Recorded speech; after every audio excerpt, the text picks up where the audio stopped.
Hey guys, it's Bree, and you're listening to episode 6 of A Piece of Everything, Light of the Jedi book review.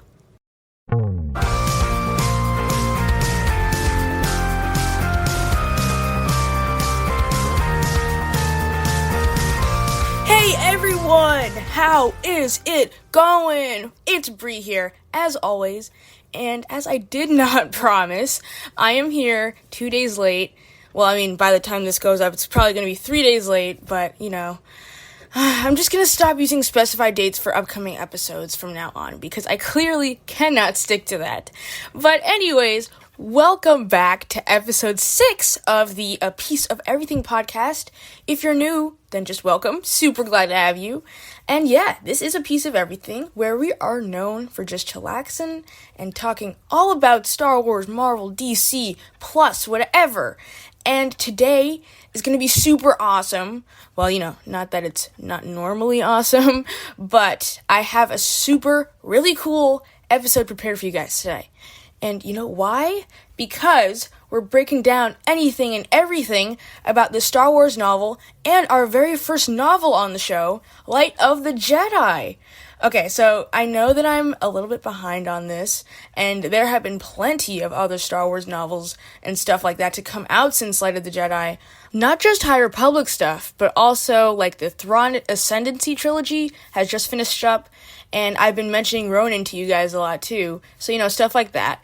But I figured, you know what, we'll catch up to the newer stuff eventually, so we might as well start from the beginning. Plus, I really just love this book, so I wanted to make sure we included it in our database of episodes early on, so it's going to be a fun ride today. But before we get to all of that amazing stuff, I think you guys already know what time it is. Yes, that's right, you guessed it. It is time for our weekly comic update. Okay, so before we begin, I have to correct a super embarrassing error that I made in last week's episode.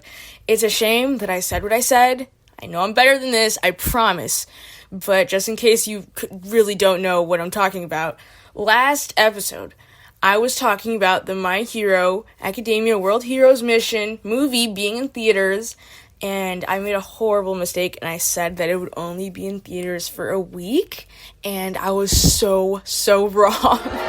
I know, it's horrible. It was a really bad and simply really stupid mistake that I made. I was misled, and that's because when I checked on my phone for upcoming movie times for the following week, it said that there were no available showtimes yet.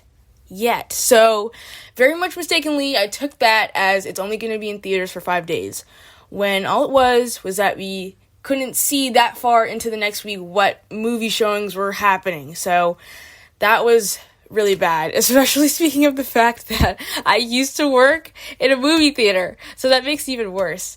And then, I went and told all of these people, the next day, that it was only going to be in theaters for a week, so I made it even worse after I had already made it worse. So that was my bad. I'm sorry. I deserve the sound effect. But still, I had to get all of that straightened out so that I could continue with a clean conscience for this episode. So, sorry about that, guys. But the good news is that you can still see the movie. So, there you go. So, now that I've rectified the little hiccup there, let's get to the actual update part of the update. So, first thing I want to give you guys another little update on, which is actually something directly connected to our Light of the Jedi theme we have going on today. So that's perfectly convenient. But I wanted to mention my progress on The Rising Storm. I'm getting somewhere here. Okay, so I've been reading it at least a little bit every day, kinda, sorta. So that has been definitely helping me to make some progress. So right now, I'm officially on page 193, and there are 430 pages in the entire book. And if we're counting acknowledgments from the author and stuff like that, it takes up 3 or 4 pages. So story-wise, there are 427 pages in total, which means I have, hold on, I can do math, give me a minute. Okay, it means I have, oh my gosh, I don't know. I have 200 and something pages left to go. I think it's 234, right? Yeah, I have 234 pages left to go. Woo! Okay, that's for the math, and also because I have 234 pages left. And I mean, that's pretty manageable. That's like a regular-sized book. So if I look at it like that, it makes me feel a little bit better about my slower progress on reading this. But you know what? Progress is progress, and there's no rush, except for the fact that I'd like to finish this before the new book comes out, which is Fallen Star. And I think that comes out in January. So once I finish The Rising Storm, I have to read the next stuff from like the comic series and then the Edge of Balance manga, which I had actually gotten a sneak peek for that on Free Comic Book Day. Man, I love Free Comic Book Day. It's such a good time. But anyway, yeah, that's where I'm at with The Rising Storm. And unfortunately, I did get accidentally spoiled slightly as to what big thing happens in the book.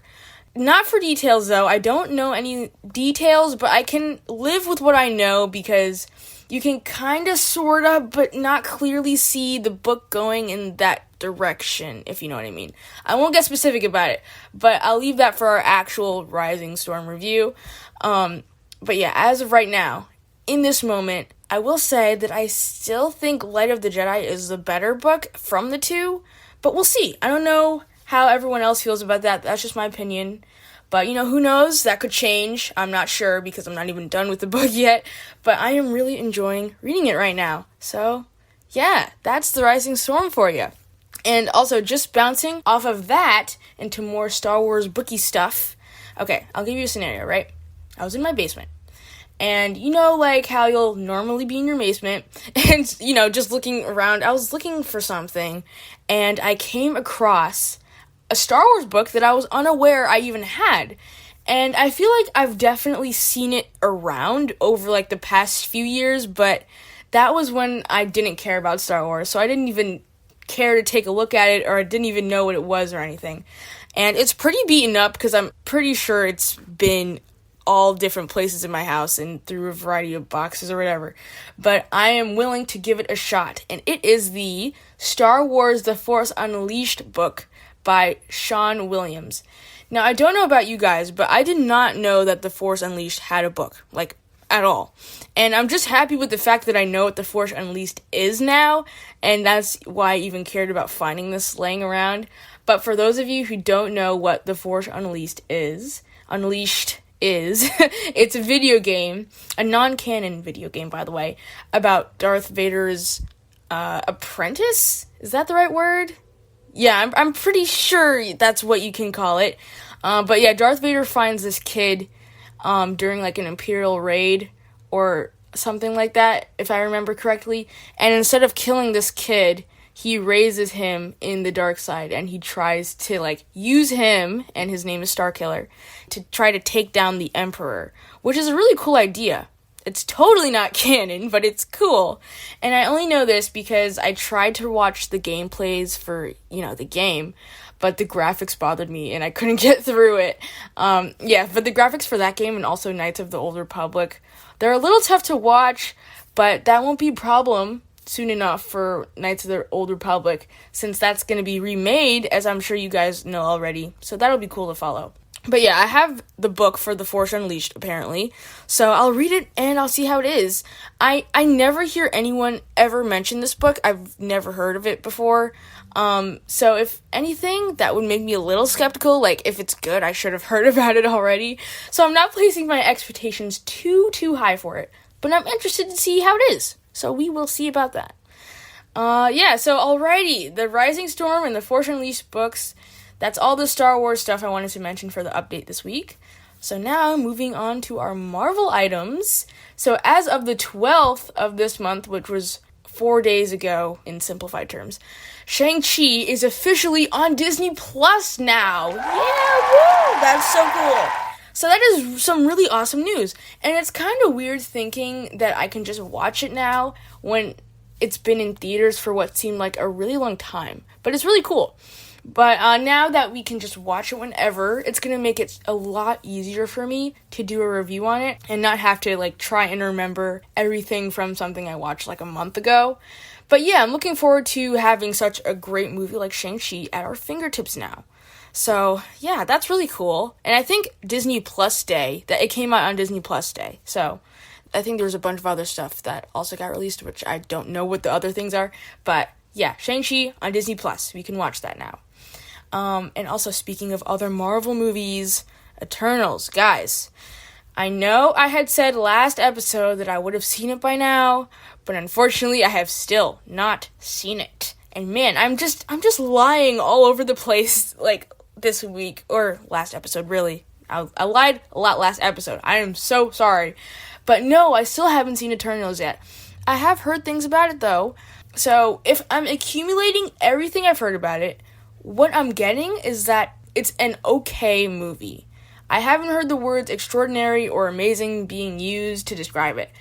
Just stuff like good, and it was different, stuff like that. And of course, I would be able to tell you more about it if I had seen it, but it's okay. I'll definitely get to it soon. I'm serious this time. I'm serious. I'm not lying. But still, just in case, let me not give you an exact date for anything I ever do again, just so that I'm never wrong. So, I think that solves our problem here. But anyways, yeah. Eternals, haven't seen it yet, but I've heard things about it. And that's that. But before we wrap up our Marvel stuff for this week, let's check in on our countdown to Spider-Man No Way Home. Okay, so, again, as of today, November 16th, we have a total of 29 days until the opening night of No Way Home. Like, when I say it out loud, it sounds so close. It's crazy. So guys, we have less than a month left until things go down. And before we know for sure who's in this film, finally. So it's super exciting. So we have that to look forward to. And if you are in my position, you still have Eternals to see. So yeah, there's that. Less than a month, 29 days. And that pretty much wraps it up for all of our Marvel stuff. But our last thing for this week's update, and this is going to be going a little off track from what we usually discuss, regarding Marvel, DC, Star Wars, anime, whatever. But I feel like it's relevant enough to bring up, so let me just say it. Okay, guys, so I saw Dune a couple days ago, and in my opinion, it's totally not as bad as I've heard from most people that I've asked who've already seen it. I mean, I'd even say it's kind of good. Alright, so let me just say, I can see why some people didn't like it. And, why it might have lost some people in terms of confusion, a lot going on, and stuff like that. It's not for everyone. I'll put that out there. But I feel like if you know who's who and kind of review events as you're watching Dune, you'll be fine in terms of understanding what's going on. So, there's obviously going to be a part 2 to continue things, which I am on board with. And yes, I'm thinking we're going to get more of Zendaya in this second one. We all know that. We pretty much have to, honestly. There's no other way that could go. But it wasn't a bad movie, though. I kind of feel like I want to do, I don't know. I'm thinking about doing a review on it, to be honest with you guys. And I might just go through with it. Maybe after a second watch, it'll solidify. But you know what? Let me sleep on the thought, and then I'll get back to you guys on that. But I think it would be a cool idea. So yeah, I saw Dune. It was good. But people, I think that'll just about do it for our comic update this week. So that means we are all good to go for the main event of today's episode, which is, of course, a review of Light of the Jedi, written by Charles Soule and released on January 5th, 2020, which was almost 2 full years ago, which is so weird to think. It's crazy. And also, this review will not contain spoilers. It will be spoiler-free. So, I know many of you guys have probably read this already, but if not, you'll be happy to know that. So, I won't be spoiling anything. But, yeah, just to get us into the review itself, I have a couple of things to say about this book off the bat. So, at the time it came out, and when people were buzzing about how amazing this novel was, I did not like to read. I was not into books at all. And actually, at the beginning of 2020, I wasn't even into comics yet, so I really didn't like reading then. But by the time I eventually heard about Light of the Jedi, which was, the summer of this year, a few months after it was released, I was only reading comic books. So that was kind of my unspoken rule at the time, was that if I'm going to read, it's only going to be comic books. And hearing about Light of the Jedi and seeing that it would be in addition to the canon Star Wars expanded universe, my default thought of it was that it was another comic book. So that made me super excited to get my hands on it. But then when I went to go buy it, I unpleasantly found out that it was a novel with no pictures, just words on a page. And when I heard that, I was out. I was like, okay, it looks like I'm going to have to skip out on this one, because I wanted absolutely nothing to do with, like, books, like novels. And I was doing everything in my power to not have to read a full-blown fat book at the time. And this book is big. It's fat. So, yeah, in my mind, I was like, okay, that's a no-go. But then I kept on running into stuff online about how good it was, and I would not stop seeing all of these amazing reviews about it. And after hearing about it enough, I was getting this feeling that if I don't read this book, I'm going to be missing out on some, like, really good Star Wars material here. So despite my feelings about novels, I sucked it up, took a deep breath, and I bought my very first Star Wars book. And man, what a fantastic decision that was. It totally lives up to its high expectations and all the praise. It was such a great book. But before I get to what I liked about it, just to give you some background as to when this book is taking place, it's basically the farthest back you can go in the canon Star Wars timeline. Not overall, because there's a lot of legend stuff that goes even farther, but canon-wise, this is the farthest back you can go. And it's about 200 years before The Phantom Menace, Episode 1. And the time period is called the High Republic. And that's because, at this point in time, the Republic, the government that the Jedi are aligned with, it's going super strong, and it's spreading out really quickly and vastly across the galaxy. And there's a ton of Jedi everywhere, which is really nice to see. So it's a relatively super peaceful time. But that also means that there's no Obi-Wan, there's no Anakin, there's no Luke Skywalker, no Rey, no nothing. And it involves nothing and no one that we would have been previously familiar with in Star Wars. With the exception of, a few familiar planets that we already know, and a slightly younger Yoda, which is really cool. But he gets mentioned, twice, and he's not the main character in any way, so that kind of counts, but not really. So with that being said, we're kind of starting from scratch here with this book. And when you think of it like that we're getting a whole new set of characters that we have to get used to now, and it's set in a completely different time period that we've never heard of before, it can be a little concerning jumping into this. I know I was kind of wondering, how good this is going to be. I wasn't sure what to expect, because it might make you think, how exactly are the writers and Star Wars creators and Star Wars people going to pull this off? Because I know that's exactly what I was thinking. But there was no better way to do it than the way that it was done in this book. And so, segueing that into what was so great about this novel, within the first few pages, or to be more specific, I'd say by the middle of chapter 1, you are immediately gripped in what's happening and in this crazy situation. Because with the main event that the novel presents us with, super early on, you're reading about these scenes of chaos and havoc, and you cannot bring yourself to look away. And I don't know about you guys, but I know I'm reading a good book when it's I can see what the book is describing, which is what happened here for me. And the cool thing is, the book has such a great start, and it gets you engrossed in such a way that it propels you to keep reading on, and to keep turning pages. And the one big thing that is happening in the beginning takes you on, a straight shot from the beginning to the middle of the book, pretty much. And it's so incredibly engaging, and it grips you as soon as you start reading. So yeah, that's something that stuck with me after I was done. And something that I just appreciated about the writing and the beginning parts of the book. It was so gripping. So yeah, that's thing number 1. That was amazing. And another element of the novel overall that I really came to like was how it kind of ended up making me feel smarter and more informed about how certain things in Star Wars works.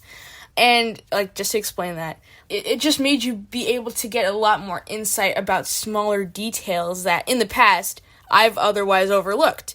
And I think my favorite example of this from the book that comes to mind is like with the Force. Because when you think of the Force, you think of the Jedi just using it. Like, it didn't seem much more than that. Like, I never thought of it much more than just, using the Force. But when you're reading and you get the chance to zoom in on individual characters, and when they have to use the Force for things, you learn that each Jedi has a way of visualizing what the Force is. Like, to each Jedi, it's something different. Like, this Jedi might think of the Force as fire and flames whenever he uses it. And another Jedi might think of it as being a big, intricate clock and, like, clockwork. And some other Jedi could think of it as, like, songs and tunes. And if you've read the book, you know who I'm referring to with all these different examples. But then, it's every time they use the Force, that's how they each think of it. So I thought that was really neat how they kind of added that another layer of the Force and how, it's used. And there's also a few times when somebody uses the Force to do some really cool stuff that I didn't know it could be used to do. There's this, like, crazy part where a Jedi uses it to, like, psychically connect a whole lot of people in all different places at once, which is something I never thought could be done or that the Force could be used to do. So I just thought how it was really neat how we are able to get these kind of new ideas about the Force and more about how it works. And it just makes you think a little bit more intricately about it. So that turned out to be something pretty thought-provoking for me. And also connecting to the topic of perspectives. With the format of this book, it did something that I really haven't seen in any other novel that I remember reading before Star Wars stuff, since it's written in a way where you're constantly jumping in between different scenes that are all happening at the same time. And that was pretty interesting. Like, in one chapter, you're on one planet and stuff is happening there, and in the next chapter, you're now on a completely different planet with a different set of characters, and there's just a totally different situation going on, but both chapters could be happening simultaneously. And I love how that was the chosen style of writing it, because you end up being able to see multiple things at once as things progress or escalate. And you get this great sense of story progression. Because in the beginning, you get these smaller snippets of things going on in different places, and it's a lot of flipping around, but all the little chapters and separated scenes and everything else pulls together to make this cohesive picture in the end. And it's just so well done. And the other thing about that, the, constantly changing scenes and stuff, is that a lot of the chapters are shorter, which kind of helps you along with getting your pages in and not making it feel like it's so much to read. Because I can't remember the exact amount, but there are a lot of chapters in this book. But if you're constantly finishing a chapter in not that much time, it makes you feel like you're getting through a lot of material, which eventually you do, since it all adds up. So yeah, besides it actually helping you, feel like you're accomplishing something every time you finish a chapter, the actual format of the story and the chapters actually adds another layer to the story itself and in how everything's laid out. So it made me really enjoy reading it as I went along. So yeah, but now let's talk about our characters for a little bit. But, since this is a spoiler-free review, don't worry, I'm not about to break that promise. I won't go into detail, but I'll just mention what was so good about them in general. So, earlier I was mentioning how, these are all brand new characters we're getting in this book.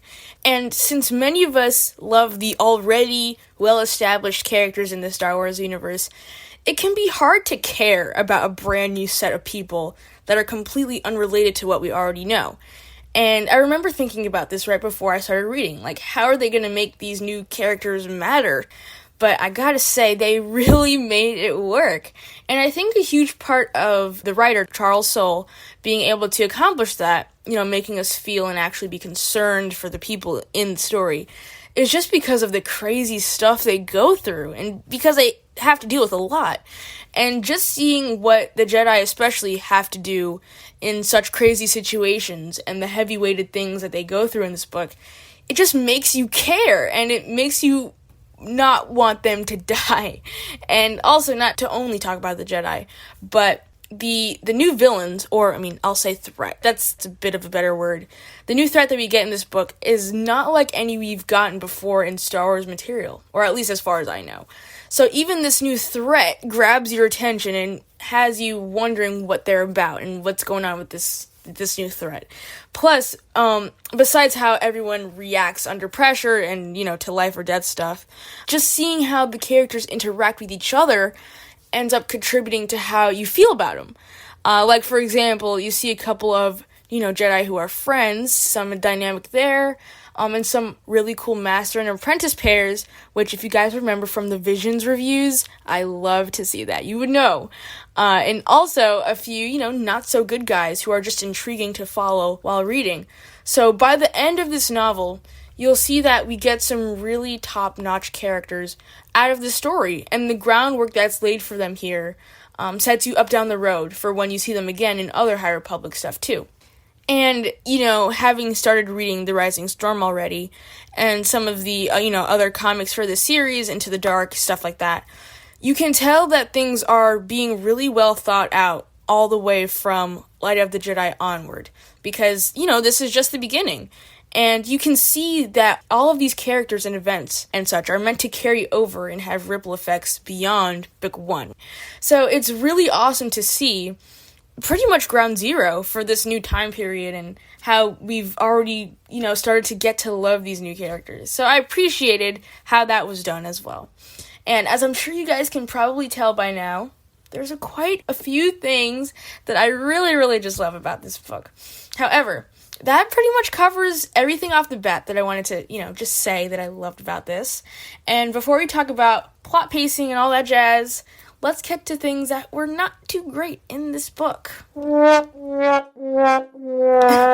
Okay, so in the case of this episode, the wah wah wah sound effect is quite misleading. I truly have nothing bad to say about this book. It was just too hot fire to have room for anything bad. So there is nothing in this book that didn't work per se. But there is just one small thing that I will point out. So, out of the entire novel, I'd have to say that the hardest part to get through is probably the middle-ish section.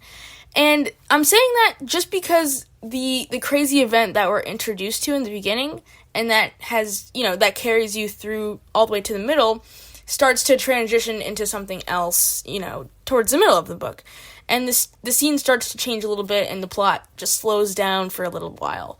Like, there's one or maybe two new settings that have to be introduced and, described and stuff. So I could see how that might slow someone down in the reading process. And maybe, I don't know, even bore them a little bit, I guess you could say. And it's just one of those parts where if you stop reading in the middle and take a long break, like as in days long, and you come back and try to read it again, you might be a little lost just because nothing huge is happening at the moment. But everything that's included in, that chill part of the book is still essential and necessary stuff, I would say. So even if I had the choice, I wouldn't take any stuff like that out. So when you get to that part, just keep pressing on. You're not going to have to plow through chapters or anything, so don't be concerned about that. I would just say just don't wait too long in between reads so that you don't lose, motivation or anything. And of course, that can be said for any book you read, to not walk away for a super long time. But still, I guess it's worth mentioning. But yeah, that's pretty much it for stuff that, I don't know, that's not even a bad part of the book at all, so I can't even say that that's even part. But stuff like that might not matter to some readers. It might be noticeable to others. I feel like something like that is a little subjective to your reading type. Like, whether or not you mind a break from all the action that the book might have. But that's essentially what that part of the book is, that cool down part. Nothing too crazy. So yeah, now that we've gotten that out of the way, that one thing, we can talk about the plot a little bit now. Like, how was the plot, the pacing, stuff like that. So, shifting gears to that topic, while you're reading, it's very interesting to see how stuff plays out with who did what. And you're reading along as everyone in the book is trying to find the answer to that question. And I always like having that question of, who done it in a book or a show or whatever, because it leads you to try and figure it out yourself, too. And it's not like a straight-up typical mystery, like a Sherlock Holmes type of thing. It's just a cool element that the book has in there of you trying to figure out what happened. And you also find yourself wondering in between chapters, not just, who done it, but also how are things going to work out and what's going to happen to so-and-so, or on this planet or whatever. And which is always good to have because it keeps you engaged and just, it makes you kind of feel part of the story, trying to figure out what's going on. I really appreciated that. But with that being said, I wouldn't call anything in the novel predictable necessarily. And I use the word necessarily because I do feel like there's moments where you begin to piece certain things together. But I think that's intentional by the writer. But the truth is, you're never fully ready for the stuff that ends up happening. I'll just say that. You're never completely prepared or just super clear on stuff that's coming. And so I'm sure you guys would appreciate that element as much as I do, because being able to guess how the book will end at the very beginning is really annoying. It's no fun at all. But that's not what happens here, so that's good news. Plus, as I was kind of hinting at before with the plot, things are very fast-moving and fast-paced for the first good part of the book. So in reference to pacing, you'll probably end up getting through that part pretty quickly. So that's cool about it. And despite that, nothing feels rushed or out of place or anything like that, even though it's pretty fast, feeling. However, the beginning section of the book is not the only place where things get heated. That's right. As you've probably guessed, it is now time to talk about the ending of this masterpiece of a book. So, here's a good question to ask about the ending. Was it satisfying? And my answer to that is no, it is not satisfying. And that might sound bad, but the thing is, it's actually good, because in this case, it's not supposed to be satisfying. Like we were talking about before, Light of the Jedi is ground zero. It's setting up for the next big books and the following comics and stuff in the High Republic. So the fact that it's not satisfying and it doesn't have a satisfying ending actually means that this novel has done its job. So that was a little bit of a trick of a question there. But really, the ending is something I absolutely loved. Even though it wasn't satisfying, it really hit me for some reason. Like, even though I read Light of the Jedi months ago, I weirdly remember, exactly where I was sitting in my house when I read it, and just how I felt, and just how excited it made me feel to get to the next book, and to finally get to the ending. And the cliffhangers that it leaves you on are just perfect. And I couldn't have thought of a better way to do it myself. Not that that says much, because I'm not a writer or anything. But I don't know, it kind of does say something, I guess. And I refuse to spoil the ending in any way, so I will not go there. But all I'll say is that since the whole book has made you come to care about the characters, by the end, you'll be dying to figure out how certain people end up. And that's what the Rising Storm and everything else is for, to figure all of that stuff out. And so because of that, you end off on the perfect note. And you also can't help yourself from spending more money on High Republic-based material. So this is what makes the ending so amazing. I'm telling you, it's great.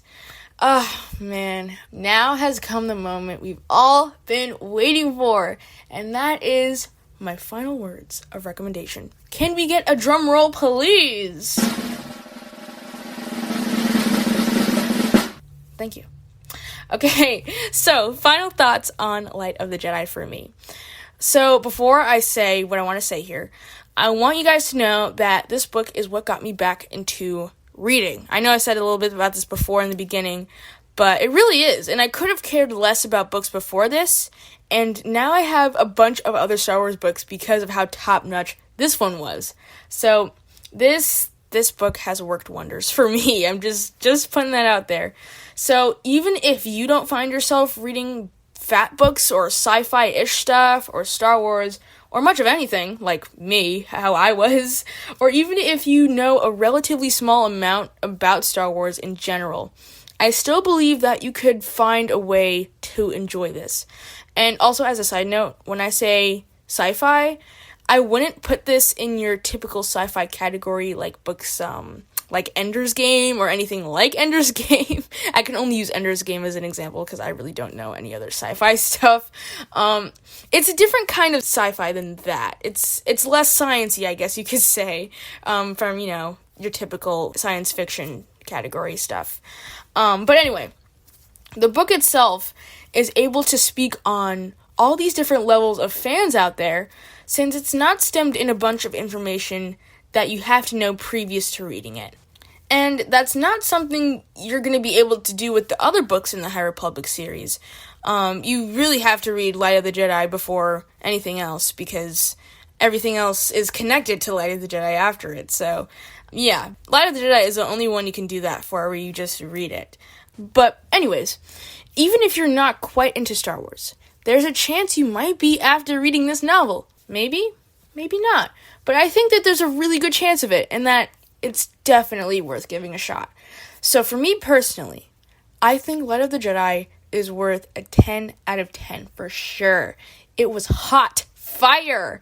And I would definitely recommend this to anyone who's willing to look into the newer part of the Star Wars expanded universe. And who's willing to get into, canon stuff and go back a ways in terms of, the timeline. And I'm really happy that I chose Light of the Jedi as both my first canon novel and as my first Star Wars book ever. So it was a really, really good choice. It's a good choice for you if you haven't done it yet. And, hey, if I can do it, you can do it too. It's totally worth it. But you know what, guys? I think this is the perfect place to wrap up today's review. I had such a good time talking about this book. It's so good. And I hope you guys enjoyed this week's episode. But I have to say, I'm also super mega excited about our next episode. You might be asking yourself, why am I so excited?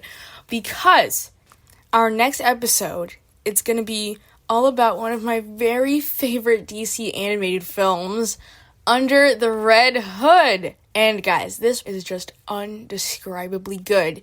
And if you've seen it already, you know what I'm talking about. So please do not miss the next show. I'm so excited to talk about that with you guys. And also, it's our first DC animated film. So it's going to be the first in a long line of them. So I can't wait to talk about that with you guys and start that. And as always, feel free to drop a review for this show on iTunes or wherever you listen to your podcasts. And also, if you'd like to submit a review of your own to be read on the show for anything you've watched or read that you think is awesome, don't forget you can send it over to apieceofeverythingreviews@gmail.com, and I'll read it on the show, because that would be so cool. And again, thank you guys so much for tuning in. I hope you enjoyed this review of Light of the Jedi and episode 6 of A Piece of Everything. And I'll catch you all next time. May the Force be with you. Bye!